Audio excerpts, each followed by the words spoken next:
하나님의 말씀 같이 보시겠습니다. 창세기 32장입니다. 창세기 32장 13절에서 32절 말씀까지입니다. 창세기 32장 13절에서 32절까지 한 절 한 절 같이 교독하시겠습니다. 야곱이 거기서 밤을 지내고 그 소유 중에서 형 에서를 위하여 예물을 택하니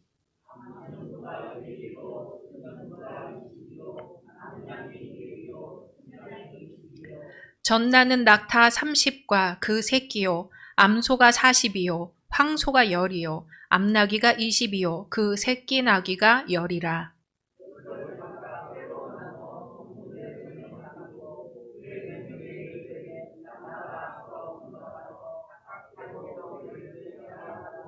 그가 또 앞선 자에게 명령하여 이르되 내 형 에서가 너를 만나 묻기를 내가 누구의 사람이며 어디로 가느냐 내 앞에 것은 누구의 것이냐 하거든.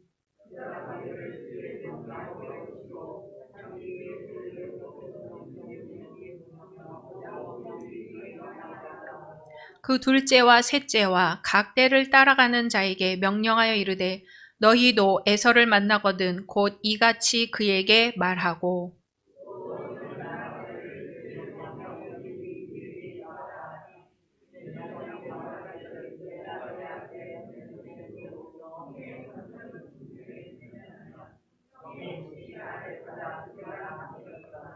그 예물은 그의 앞서 보내고 그는 무리 가운데서 밤을 지내다가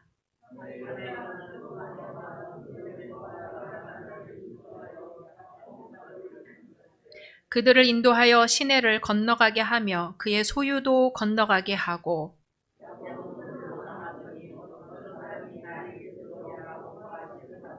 자기가 야곱을 이기지 못함을 보고 그가 야곱의 허벅지 관절을 치매 야곱의 허벅지 관절이 그 사람과 씨름할 때에 어긋났더라.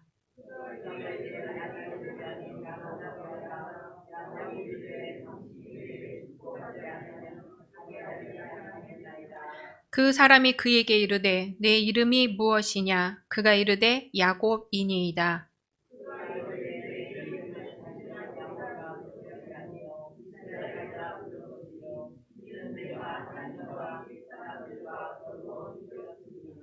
야곱이 청하여 이르되 당신의 이름을 알려주소서. 그 사람이 이르되 어찌하여 내 이름을 묻느냐 하고 거기서 야곱에게 축복한지라.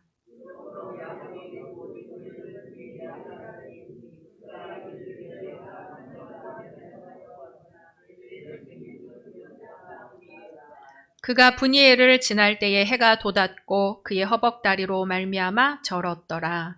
그 사람이 야곱의 허벅지 관절에 있는 둔부의 힘줄을 쳤으므로 이스라엘 사람들이 지금까지 허벅지 관절에 있는 둔부의 힘줄을 먹지 아니하더라. 아멘. 요한복음입니다. 요한복음 11장 25절, 26절 한 목소리로 봉독하겠습니다. 예수께서 이르시되 나는 부활이요 생명이니 나를 믿는 자는 죽어도 살겠고 무릇 살아서 나를 믿는 자는 영원히 죽지 아니하리니 이것을 내가 믿느냐. 아멘. 오늘 말씀 속에서 오직 예수님만 만나시기를 소망합니다. 우리 사도행전교회 핵심같이 선포하겠습니다. 오직 예수, 오직 복음, 오직 교회, 오직 하나님의 나라. 아멘. 올해 받으신 약속의 말씀 암송하시겠습니다. 갈라디아서 6장 9절 말씀. 우리가 선을 행하되 약속하지 말지. 포기하지 아니하며 때가 이름에 거두리라. 아멘. 말씀대로 이루어 주실 줄로 믿습니다. 1964년 3월 13일에 세계적으로 유명한 사건이 벌어집니다. 새벽 3시 19분 뉴욕에서 키티 제노비스라는 여성이 괴한에게 습격을 당했습니다. 키티 제노비스는 칼에 찔려 비명을 질렀지만 아무도 밖으로 나오지 않았습니다. 수십 명의 사람들이 집안에서 불을 켜고 창문을 열고 밖을 내다보았지만 아무도 그 여인을 도와주러 내려오지 않았습니다. 새벽 3시 50분 신고받은 경찰이 현장에 도착했지만 너무 늦었습니다. 그 광경을 창문으로 목격했던 38명의 사람들은 경찰에게 이렇게 진술합니다. 나 아닌 누군가가 나갈 거라고 생각했습니다. 다음 날 뉴욕타임스 일면 기사는 이 사건을 다뤘습니다. 제목, 살인사건을 목격한 38명은 경찰에 신고하지 않았다. 이 사건은 세계적으로 논쟁거리가 되었고 방관자 효과라는 개념을 만들어냈습니다.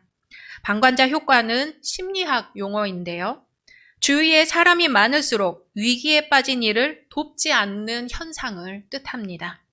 언론은 목격자들의 이기심과 방관이 키티 제노비스를 죽게 했다고 강하게 비난을 했습니다. 인간은 역시 이기적이다 하는 것을 극명하게 보여준 사건이라고 대대적으로 회자가 되었습니다. 그런데 몇 년 후에 밝혀진 진실이 있습니다. 뉴욕타임즈는 무려 38명이 키티 제노비스를 외면했다고 보도했지만 그들은 실제 목격자가 아니었던 겁니다. 주변 이웃 2명이 상황을 목격하자마자 신고를 했습니다. 한 목격자가 경찰에 신고했을 때 이미 경찰은 신고를 이미 받았노라고 이야기를 했습니다. 하지만 경찰은 출동하지 않았죠. 단순한 부부싸움으로 오해를 했던 것입니다. 그리고 한 가지 더.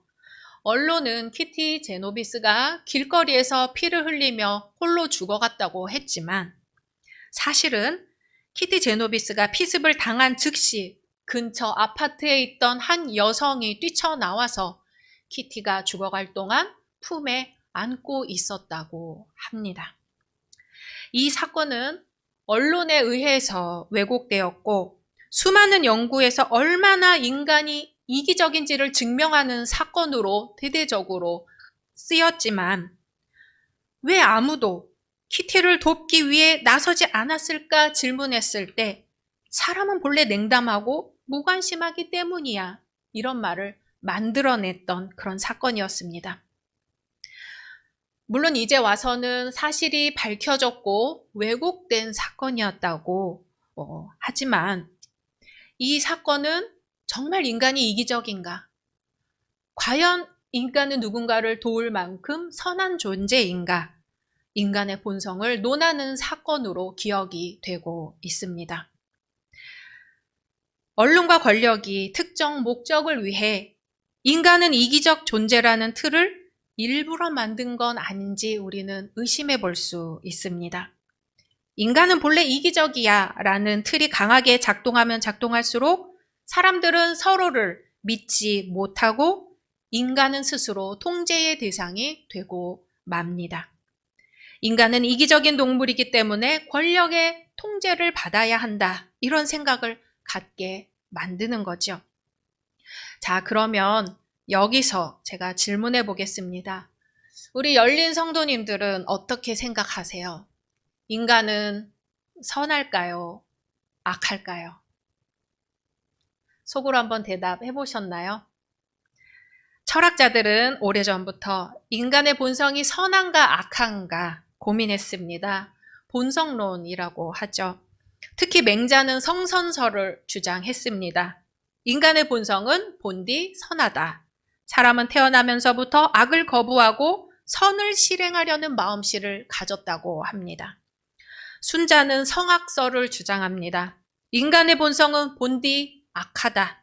사람은 누구나 이익을 좋아하고 손해를 싫어하기 때문에 욕구대로 산다면 반드시 다툼이 일어나고 사회가 혼란스러워질 것이다 합니다.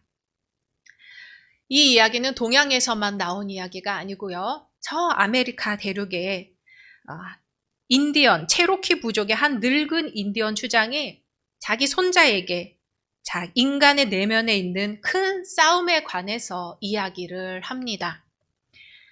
얘야, 우리 모두의 마음 속에는 싸움이 일어나고 있단다.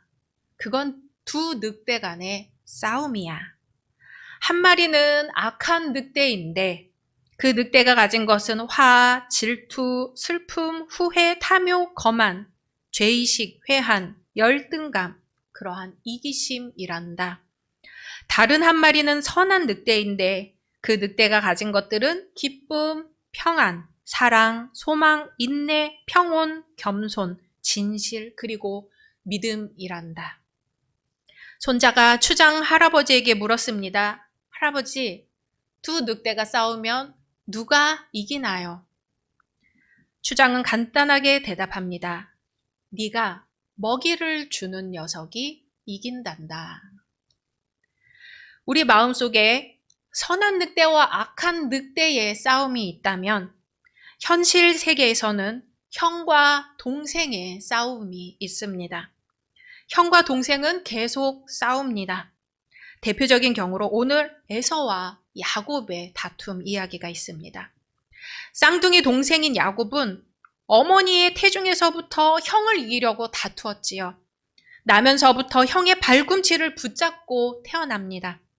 그리고 커서는 배고픈 형을 보고 팥죽 한 그릇으로 장자권을 사지요. 또 형의 옷을 입고 눈먼 아버지를 속여 장자의 축복을 받아내기도 합니다.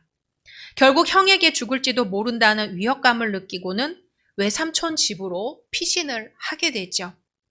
외삼촌 집에서 20년간 타향살이를 하면서 아내가 넷이나 생겼고 아들이 11, 가축들을 크게 거느린 거부가 되었습니다.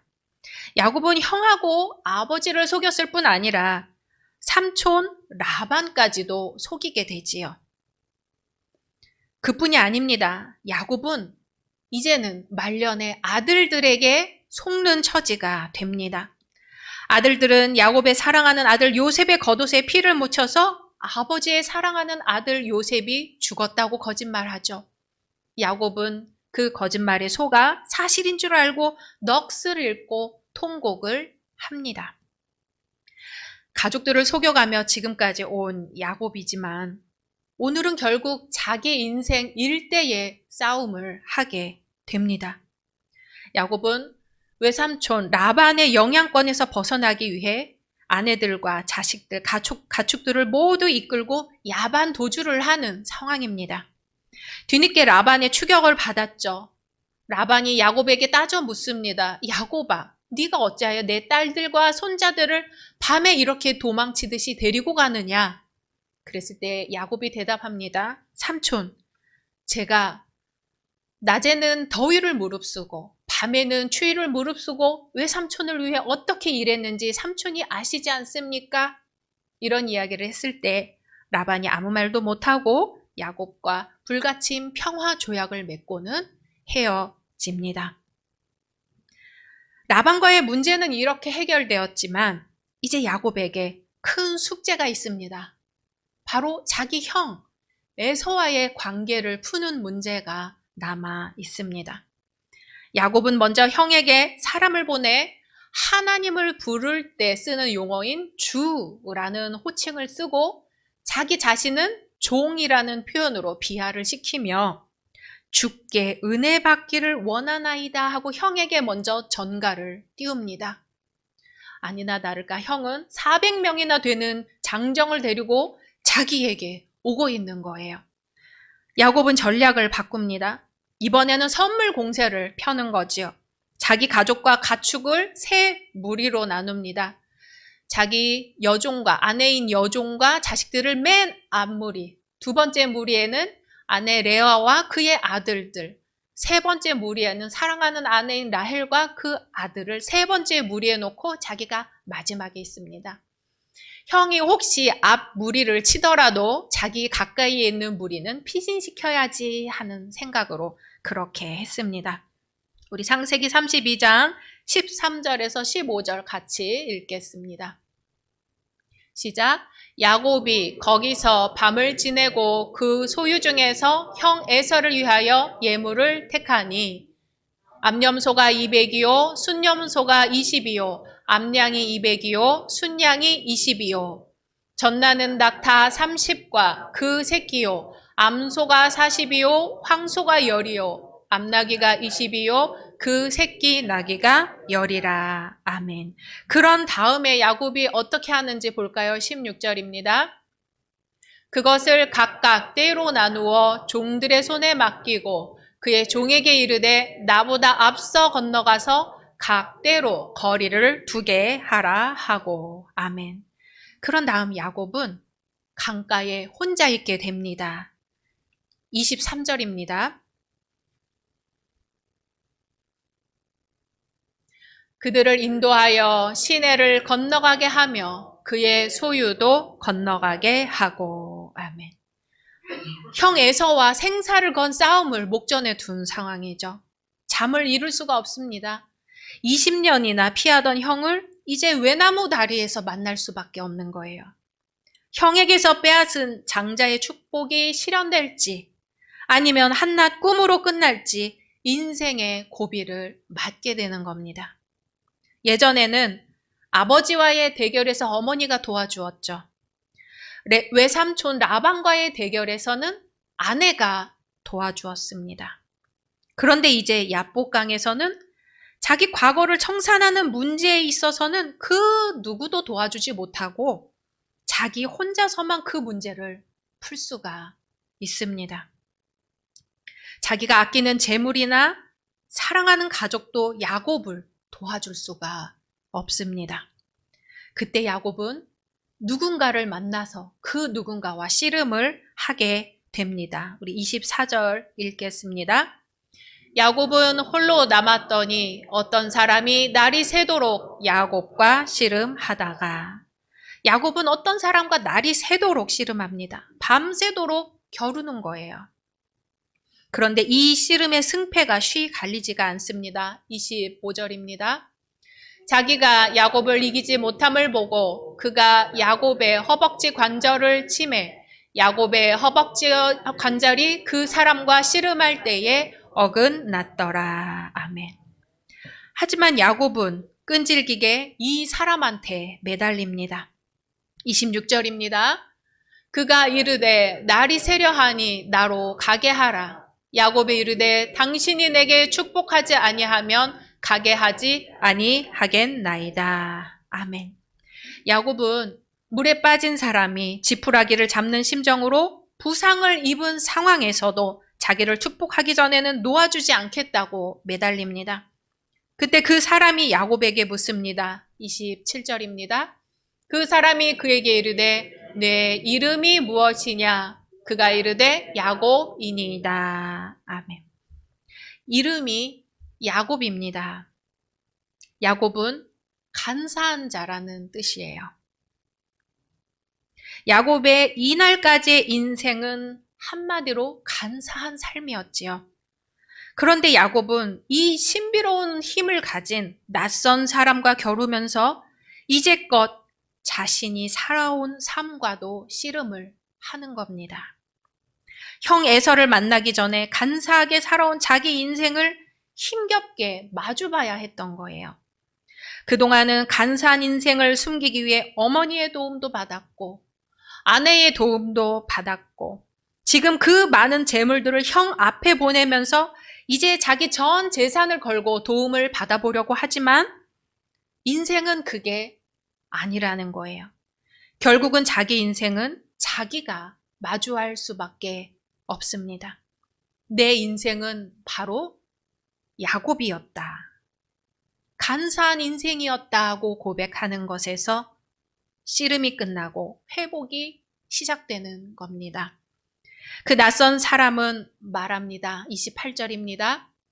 그가 이르되 내 이름을 다시는 야곱이라 부를 것이 아니요 이스라엘이라 부를 것이니 이는 내가 하나님과 및 사람들과 겨루어 이겼음이니라. 아멘.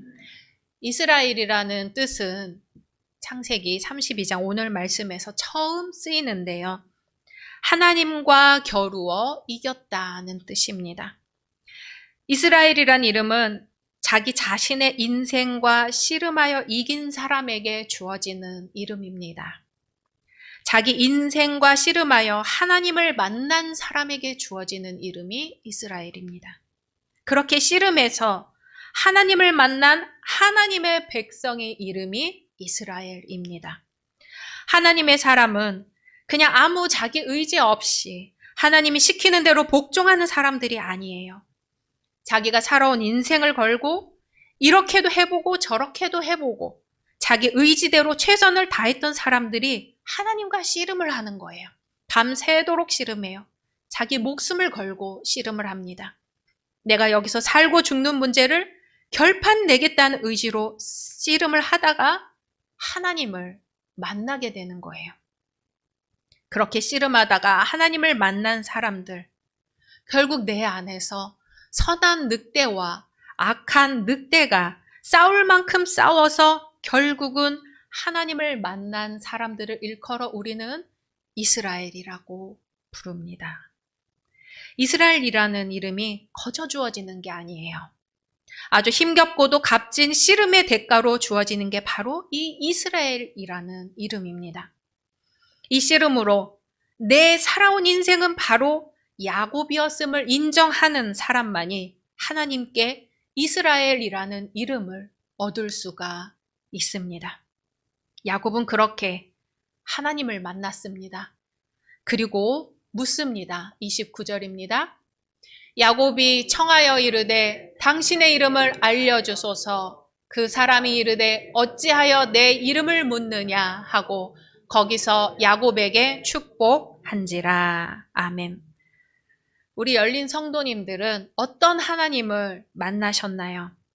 내 인생의 어느 씨름에서 하나님을 만나셨나요? 야곱은 야복 강가에서 씨름하는 중에 하나님을 만났습니다.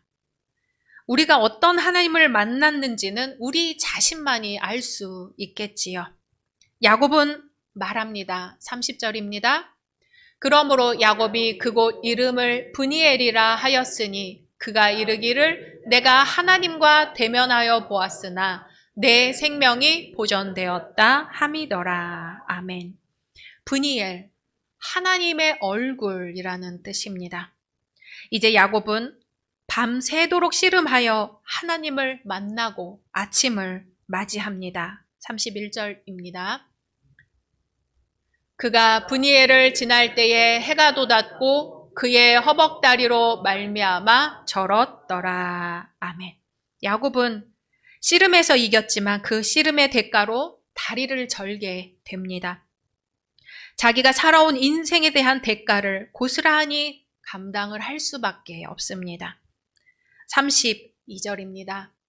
그 사람이 야곱의 허벅지 관절에 있는 둔부의 힘줄을 쳤으므로 이스라엘 사람들이 지금까지 허벅지 관절에 있는 둔부의 힘줄을 먹지 아니하더라. 아멘. 지금 이스라엘이라는 나라의 이스라엘 민족이 이 일을 기억해 허벅지 힘줄을 먹지 않는 것처럼 우리 인생과 씨름하여 하나님을 만난 우리들인 이스라엘 백성 역시 말씀을 전해 듣고 전해 들으면서 이 사건을 기억하고 있습니다. 우리 인생에 잠 못 이루는 밤이 있습니까? 끝없는 터널처럼 길기만 한 밤, 아침이 올까 두려워지는 밤, 눈물과 하소연으로 하나님께 매달리는 시련이 있는 밤, 그러한 밤이 있습니까? 우리는 이러한 밤에 야곱이 하나님을 만난 것처럼 우리 인생의 밤에도 하나님을 만나게 될 것을 믿습니다. 우리는 언젠가 이러한 씨름에서 하나님을 만났었고 또한 지금 이러한 씨름을 하며 하나님을 만나는 중이기도 하고 앞으로 언젠가 이러한 씨름에서 또 하나님을 만날 것입니다. 중요한 건 나의 밤 속에, 우리의 밤 속에 혼자 있는 것이 아니라는 겁니다. 하나님이 함께 계십니다. 내 인생의 밤이 길고 고되어 결국 허벅지 관절이 어긋나는 부상이 몸에 남을지라도 브니엘의 하나님, 하나님의 얼굴을 우리에게 보여주신다는 사실을 기억하시기를 소망합니다. 야곱은 자기의 살아온 인생을 이름 붙이기를 야곱이라고 했습니다. 우리는 지금까지 살아온 우리의 인생에 이름을 붙인다면 뭐라고 할까요? 야곱은 자기가 만난 하나님을 브니엘이라고 했습니다. 우리는 우리가 만난 하나님을 어떤 하나님이라고 이름 붙일 수 있을까요? 2차 세계대전 중 나치 치하에 있던 독일의 어느 성당 지하실에 이름 모를 유대인 한 명이 해방이 될 날을 손꼽아 기다리고 있었습니다. 하루하루 자신의 가족이, 자신의 친구가, 자신의 이웃들이 죽어가고 있는 상황이었지요. 그런 상황 속에서 성당 지하실 벽에 이런 글귀를 새겨 놓았다고 합니다. 나는 밤이 아무리 캄캄해도 아침 동력이 밝을 것을 믿노라. 나는 하나님이 아무리 잠잠해도 그분이 살아 계심을 믿노라. 우리 열린 성도님들께 다시 질문하겠습니다. 인간의 본성은 선한가요? 악한가요? 성경은 에서와 야곱이라는 형제간의 다툼으로 그려져 있지만 우리 안에는 사실 에서와 야곱 모두가 있습니다. 야곱이라는 내 존재는 항상 에서와 다투고 있습니다. 그런데 결국 야곱은 에서를 만날 수밖에 없는 운명이에요. 도망도 가고 어머니, 아내, 재물로 피하고 싶었지만 결국 야복 강가에서 그 싸움을 홀로 싸워야 되잖아요. 우리 안의 중심에는 누구나 선악과 한 그루씩 심어져 있습니다. 그런데 선악과만 있는 것이 아닙니다. 우리 창세기 2장 9절 같이 읽어보겠습니다. 여호와 하나님이 그 땅에서 보기에 아름답고 먹기에 좋은 나무가 나게 하시니 동산 가운데에는 생명나무와 선악을 알게 하는 나무도 있더라. 아멘. 우리는 동산 중앙으로 가서 먹음직도 하고 보암직도 하고 지혜롭게 할 만큼 탐스러운 그 선악과를 때때로 또는 아주 자주 따먹습니다. 그리고는 부끄러워서 하나님을 피해서 숨어버리지요. 그런데 우리가 기억하지 못하거나 자주 잊어버리는 것이 있습니다.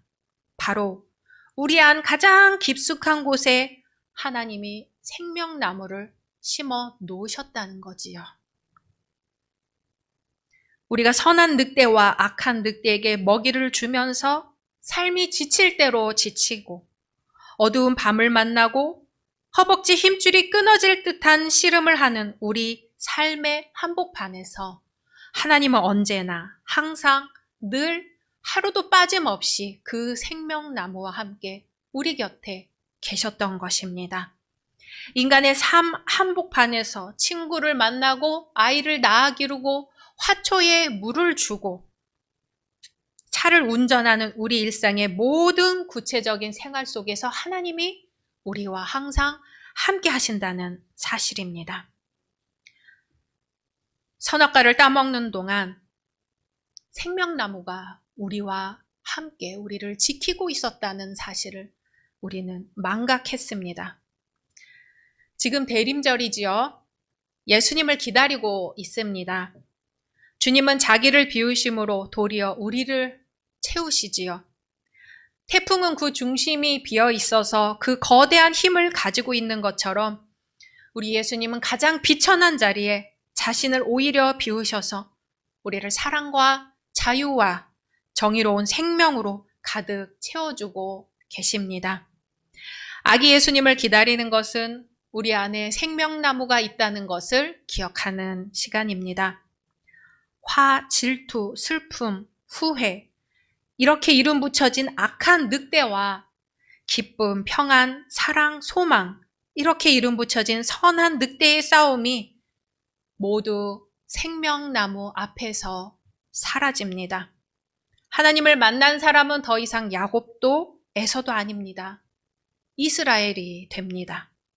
예수님을 만난 사람은 십자가를 졌지만 부활합니다. 죽음 안에 생명을 맞이합니다. 이스라엘로 이름이 바뀐 야곱은 이제 떠오르는 해를 가슴 가득히 받으며 형을 만나기 위해 절룩거리면서 걸어갑니다. 브니엘의 아침 햇살은 오늘도 절름거리는 많은 사람들에게 밝히 비치고 있습니다. 이 시간 우리 모두 예수님의 생명의 가지에 붙어 있어 우리의 삶에 언제나 생명의 열매가 가득하기를 주님의 이름으로 소망합니다. 주님의 말씀입니다. 예수께서 이르시되 나는 부활이요 생명이니 나를 믿는 자는 죽어도 살겠고 무릇 살아서 나를 믿는 자는 영원히 죽지 아니하리니 이것을 내가 믿느냐. 아멘. 함께 침묵으로 기도하시겠습니다.